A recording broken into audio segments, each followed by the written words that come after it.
السلام علیکم پیارے ویورز، ویڈیو کو آخر تک ضرور دیکھیے۔ حضرت امام جعفر صادق رحمۃ اللہ علیہ اپنے دادا حضرت امام زین العابدین رضی اللہ عنہ سے روایت کرتے ہیں کہ حضور صلی اللہ علیہ وسلم نے فرمایا، اللہ پاک نے اپنے فضل و کرم سے ابن آدم یعنی انسانوں کی آنکھوں میں نمکینی رکھی، کیونکہ یہ دونوں چربی کے ٹکڑے ہیں، اگر ایسا نہ ہوتا تو یہ پگھل جاتے۔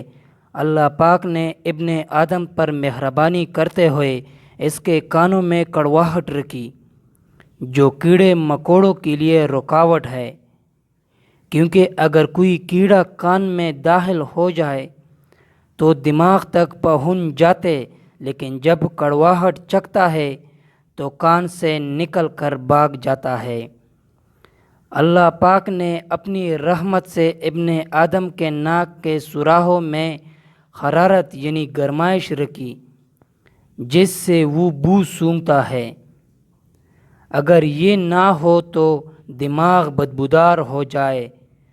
اللہ پاک نے ابن آدم پر فضل و احسان کرتے ہوئے اس کی زبان میں مٹھاس رکھی، جس کے ذریعے وہ ذائقہ چکھتا ہے اور لوگوں کی گفتگو کی مٹھاس سے لطف اندوز ہوتے ہیں۔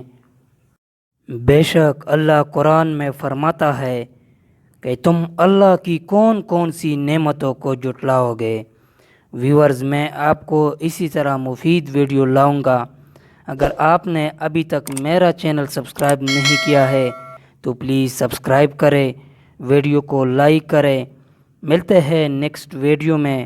اپنا بہت سارا خیال رکھیں۔ اللہ حافظ۔